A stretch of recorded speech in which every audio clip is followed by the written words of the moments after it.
a Broadway star in one of the most iconic roles in all of Broadway history. Buckle on up as you are about to hear from the Green Lady herself, who starred as Elphaba in Wicked. Welcome to the Motivation Show podcast, and get ready to be inspired, motivated, and achieve massive success. And now, your host, the mayor of motivation, Eli Marcus.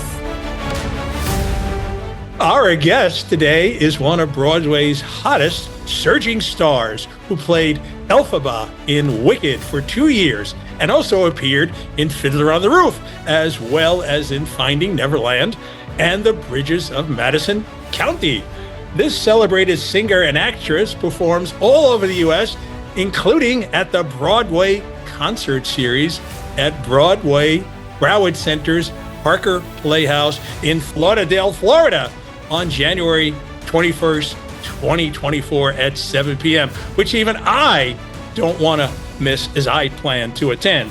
After this interview, I know you'll want to join me. Welcome to the Motivation Show, Jessica Vosk. Hello. Hi, everybody. It's so good to be here.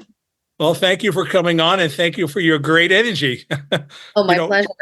One of the thoughts that I have about someone like yourself who's done so well out there in the performing community is really, what was it like growing up, Jessica? And did you always want to be a singer and actress? And what gave you the inspiration to be a performer? Gosh, that's such a good question. I grew up in a smaller town in New Jersey. I'm a Jersey girl. So when I grew up, I was kind of just a hop, skip, and a jump outside of New York City. And I grew up getting to attend shows and, listening to Broadway cast albums. And, I was such a huge music fan from when I was small because my parents had a record player and they were massive, massive fans of Joni Mitchell and Crosby, Stills, Nash Young and Linda Ronstadt. And so that music made such an impact on 70s. Oh, I mean, that's something, that I actually am in the midst of producing right now, is that era of music. And it just that really hit me, I think, when I was about 3 and I became such a huge lover of music and singing. I did all of the plays and theater and community theater and choir. And, the crazy thing about me is that once I graduated high school, I wound up just completely veering left and going into finance before I decided to leave that wacky world of Wall Street and finance and try and make it on Broadway. So, I always say to students, because I love to teach, that no path is the correct one to get to Broadway or to get to where you want to go. It will happen on its own time. And mine just happened to go off into the corporate world of finance first before I decided to cut my teeth on Broadway. So I've been a lover of it. It's been my passion since I was a kid. And I'm so lucky and grateful that I get to do this now for a living. It's a very pinch me moment at all times. Well, I'm glad you didn't veer into the accounting world, because then you would have had to do a one-woman show called the Singing CPA. which I'm sure would sell in the right setting. I'm sure somebody will get on top of that. Wouldn't surprise me. I think the right numbers for you are performing numbers.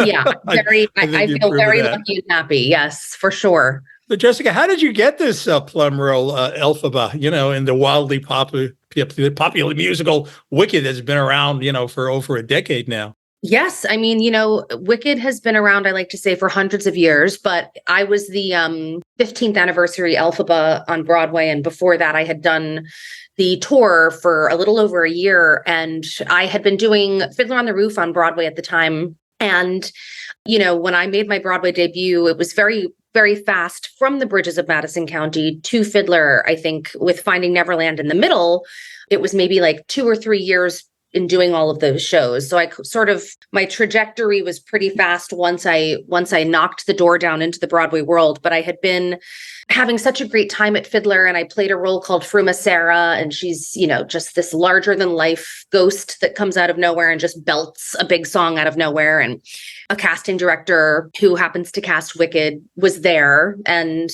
I nicknamed that role Dead Elphaba, because she was such a belter and, she's dead. And so after that, I got the phone call asking if I would be interested in coming in for the role to do the tour. And I just said yes. I went in maybe 2 or 3 times, and lo and behold, I got cast. And while I was super excited, I had no idea how much it would change my life and kind of take me on the journey that I get to be on today, which is pretty cool. And probably one of the hardest things I've ever done, to be quite honest with you. When a lot of people ask some of the hardest musical theater roles, I say Elphaba is at the top of that. But boy, did I have just a blast for the 2 years I got to play her. I'm curious if you know how many people actually auditioned for that role. Oh, God. I mean, it's got to be thousands and thousands by now. The thing about me, which was such a different thing at the time, was that usually Wicked promotes from within, because you'll start somebody out in the ensemble and then they understand the show and they get to understudy the role of Elphaba, so they get it. But I came out of nowhere. So I had no idea, the actual physical stamina yet. I had no idea the vocal stamina yet. So, they took a chance in having me join, just kind of, I always say, like fresh off the boat of Fiddler and into the world of Wicked, having never, ever done the show before and only seeing it when it opened. But I mean, thousands of women have auditioned for it. And so we call it the Green Girl Sisterhood, because we've all, any of us who have donned the green makeup and done that show know what an incredible honor and also how difficult it is. Jessica, were you aware of your own X Factor going into that audition? Do you know why they selected you? You know what? I have no idea. I mean, listen, I have been singing my whole life. It was always my strong suit, was singing. But the interesting part about Wicked is that if you took all the music away, it would read as a really fantastic play. And there are all of these really great morsels of acting moments and little nuggets of really serious stuff that, it doesn't get a lot of credit for, because people just come in thinking it's the story of what happened before The Wizard of Oz. And so it helped me understand how good of an actor I was at the end of the day. Because if you go in and everybody knows your voice first, they automatically just think, well, she's just a great singer. But I did go in or come out of it thinking, you know what, I really, really am such a good actor too. So when I went in there, I just thought, okay, well, they really like my voice. They think I can sing Defying Gravity pretty well. By the time I left, I thought, now I really have this toolbox of great, information that I can take elsewhere. And tell us about the process of the green makeup. Have you ever wanted to actually maybe go into the subway just as a joke? Oh, sure. I want to go everywhere as a joke. Are you kidding? There was one time on tour when my makeup artist got sick, so I had to do it myself. And it's a real process of putting that makeup on. It truly, from start to finish, before, you get in that chair, it's a half an hour, which isn't a ton of time if you think about it, but there is a lot involved. There's a lot of shading involved. You think maybe it's one color green. It's like 3 or 4 different types of contour and, actually making you look like a human and not just like a green screen Kermit the Frog. And and it's pretty wacky. But by the time you take the makeup off, we call it the green halo, because there's just green that exists in your hairline. And even though you've taken the makeup off of your face, you just kind of have a tint about you. And I remember after the show or in between shows, you always take the makeup off before putting it back on. And anywhere I'd go, in Manhattan, on the subway, to a CVS, to a restaurant, I would, people would just give me that really awkward look. Some people would ask me, like, if I had just gone on a color run and they, somebody threw paint at me. Or, I mean, it was somebody asked if I had done my hair just green on my hairline on purpose. So it is really hilarious. And if given the chance, I would love to run around the subway. It doesn't seem so far off base. I mean, people do that all the time, but this would be kind of fun. Although the New York subway, is kind of be a normal thing, That's exactly People right. might not even give you a second glance. Yeah, nobody's going to look at me. Nobody's going to look at me. So what does performing do for you? What brings you the most joy in performing? Is it the audience reactions? Is it the stage door fans waiting for your autograph to get a photo? The chance to see glee and joy, people's eyes, all of the above? Gosh, I think that for me, I think it's different for everybody, but it has so much to do with the audience for me. And I think during the past couple of years of not having audiences because of the pandemic and not knowing if audiences would ever come back, I realized as a performer just how integral it is to have the audience as the final cast member of anything, really. I mean, the fact that I get to do all of these concerts, which is, such a big medium for me outside of the Broadway world. I love doing concerts, but I cannot do them without that audience participation. My work is very participatory. Having an audience there as the final member of what I call the band is huge. And I've had such an amazing fan base over I've only been in the business for 10 years, which might sound long, but really isn't that long from start to where I am now. And I have such an incredible fan base of people who come to see these shows. And I am very well aware that I wouldn't be where I am without them.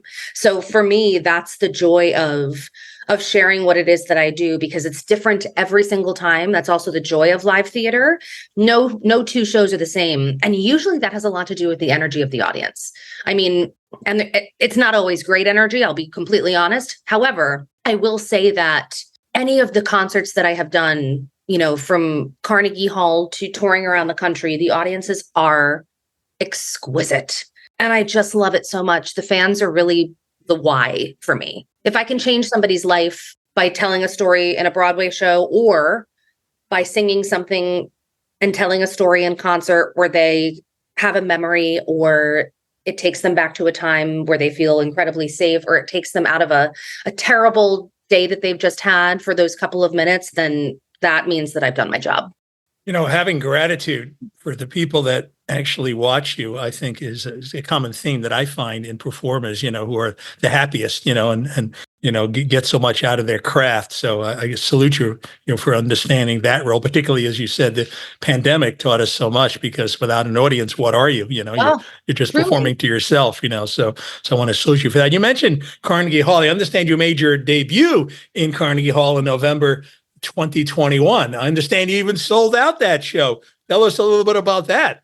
Gosh, I mean, talk about a very surreal pinch me moment. You grow up understanding that Carnegie Hall is this, titan in the performing world. And, they had approached me after I had finished Wicked and said, it would be great if you did a show here. And I thought, do you have the right Jessica? Are you talking about a different Jessica? But no, they were talking about me. And so I got, the offer in my inbox that it was happening. And then 2 months later, the pandemic hit. And I thought, okay, well, it's never going to happen. Lo and behold, in November of 2021, there was this pocket of time when theaters opened back up before they closed back down again. And that's when my show was. And yeah, it was, a sold out, over 3,000 people in Stern Hall. And I barely even remember the night because it was just so incredible. And I had, my dear friend Kristen Chenoweth come and perform with me. We did some Wicked, and I had one of my incredible friends, Scott Hoying from Pentatonics. I had a friend of mine from the New York City Ballet, and we curated this show in a very beautiful way with Warren Carlyle, who is a brilliant Broadway director. And I had no idea that it would be such an impetus for what my concert career is now. But having done that Carnegie Hall show, it's this very cool reminder that we can do scary things, we can do big things and hard things. And, just a year after that, in December of 2022, I came back to Carnegie Hall and did a big Judy Garland piece there. And it's a honor beyond life to get to go there every single time. And did you sing Somewhere Over the Rainbow? Oh, I sang we did most of her 1961 Carnegie Hall show. It was a huge tribute, Judy Garland tribute. So it was, everything you think it could possibly be with a huge symphony. It was. I was listening to her famous Christmas song yesterday. Sometimes you forget that she did, one of the most iconic Christmas songs ever done. Yes. And it gives you goosebumps to think that, she's not been with us, for 50 years almost. Yeah. I usually say that, in having done a show of, like hers and gone through the archives and remembered that record of hers, which was a live capture of that Carnegie Hall show of hers in 1961, is that she only, lived a few years past that moment. And we lost her so early in her life. And, thinking now that she celebrated her 100th birthday, which is why we did this concert, it goes to show that women back then, she was such an incredible supernova of a performer in a time when, women didn't really perform like that. And she kind of broke all of these glass ceilings and boundaries for people like me who want to step in and do work like that. And so I think that's why she remains for many, many reasons, but such a very present singer, because it almost feels like she's been here this whole time because of the amount of work that she did. And yes, we sang Have Yourself a Merry Little Christmas as well. And I'm telling you, like, there's an energy, even from singing her version of that song, that just permeates anywhere that you sing it. So I'm getting goosebumps right now, just thinking. Yeah, truly. And, it's hard to believe, 1939, I believe, was Wizard of Oz, which really set the gold standard. It could have been done today, and I don't think it could have been done any better, even with special effects that we have today, than it was in 1939. And, she's the kind of the gold bearer of leading off with singing in a movie musical. Nothing like it. Yeah, it still sets the gold standard as far as I'm concerned. Yeah, I mean, you look back, there's a reason why we still watch it. And it's a tradition for people to watch it, even though that with all of the newfangled green screen AI, any of that kind of stuff that exists now, it's amazing how ahead of its time it was. And really knowing that somebody like Judy Garland started when she was 3 years old, and that was her entire life. And you think, yes, we lost her when she was 47, which is so incredibly young.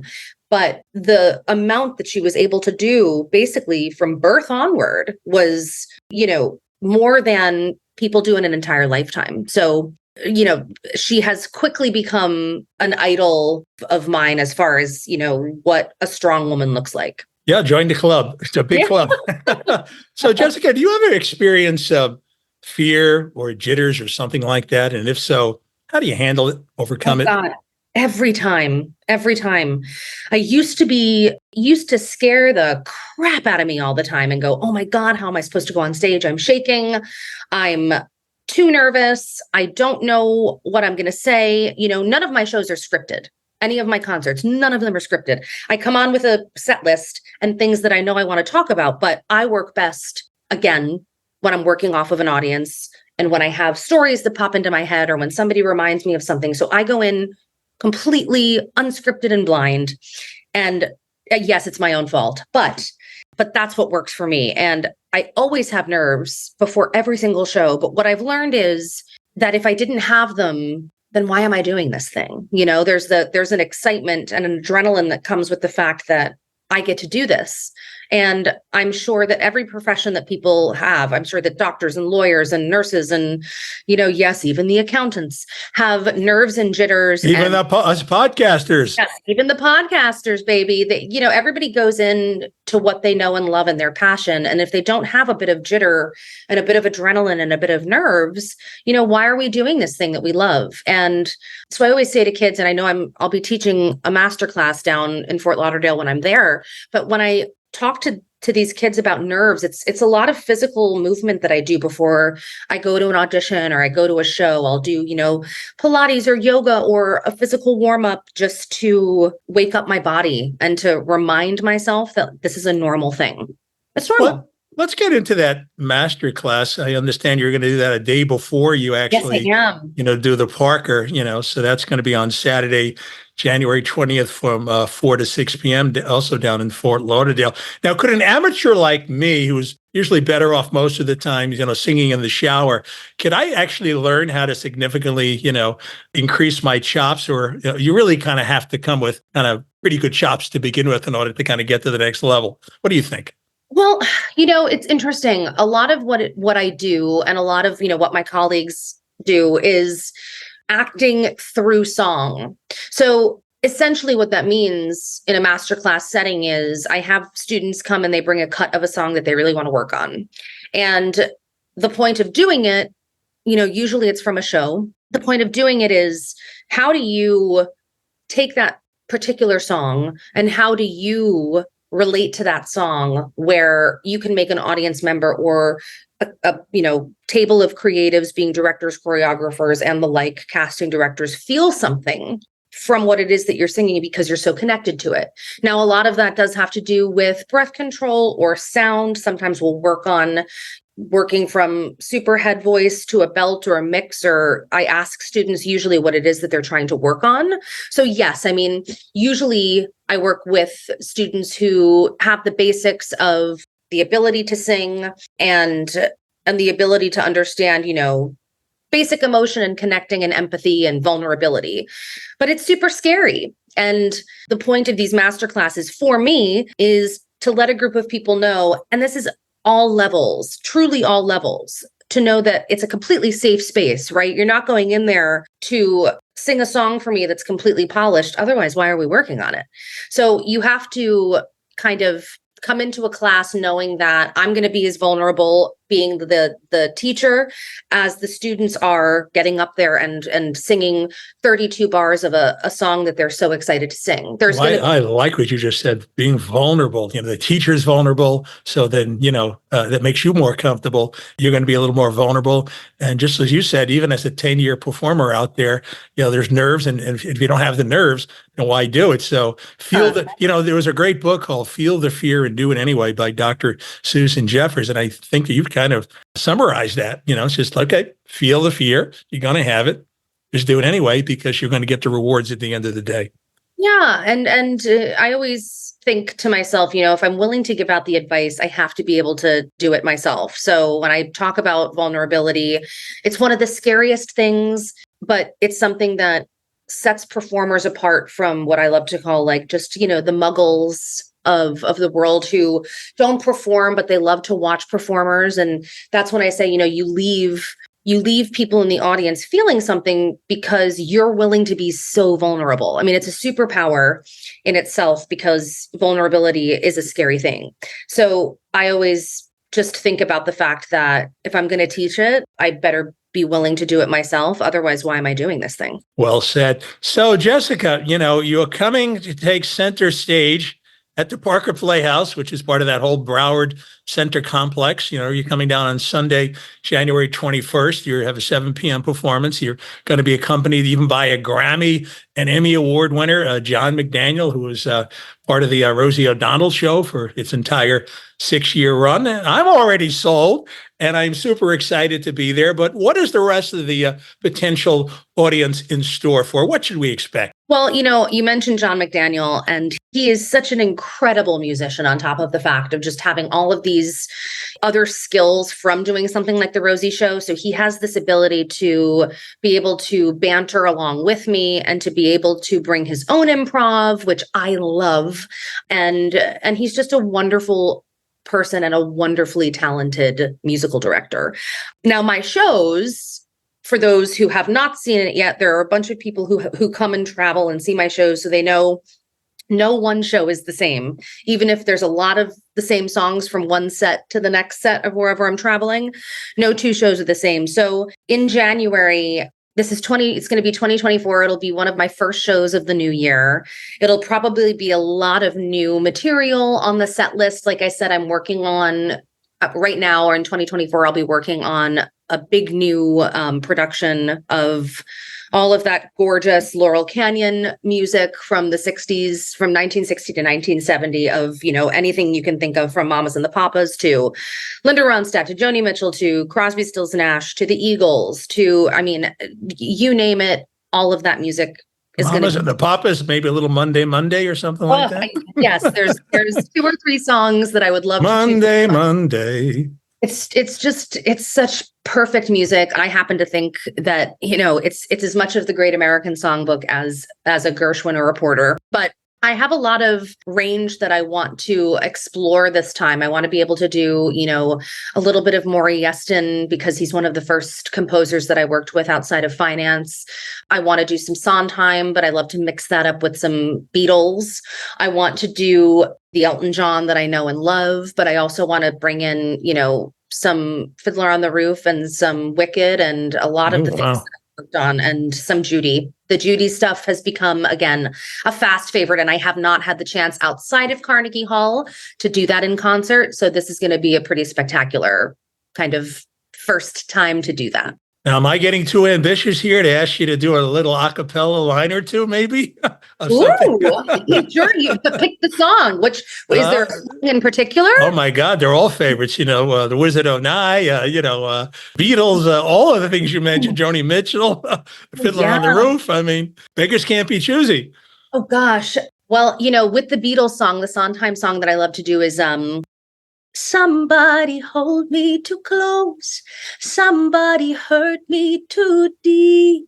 Somebody sit in my chair and ruin my sleep and make me aware of being alive.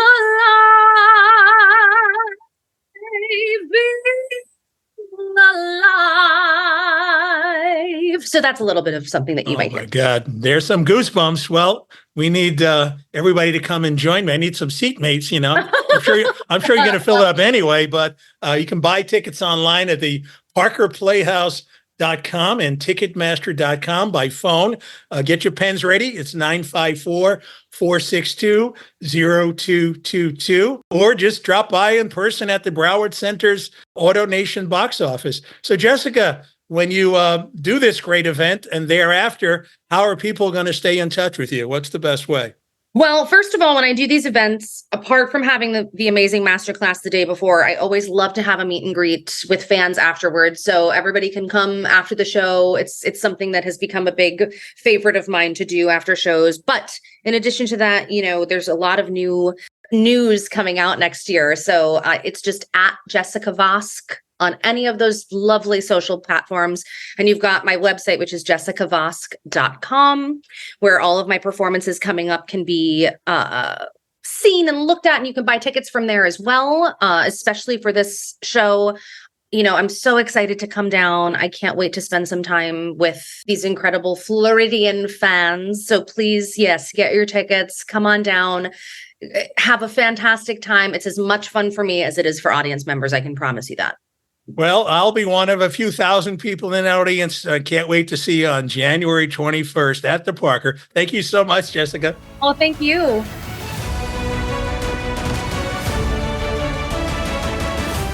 If you would like to inquire about having Eli motivate your team, speak at your event, or coach you personally for massive success, email themotivationshow@gmail.com. That's themotivationshow@gmail.com.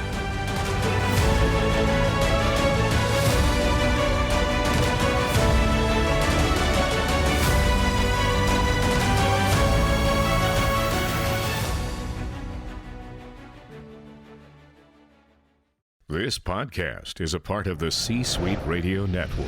For more top business podcasts, visit c-suiteradio.com.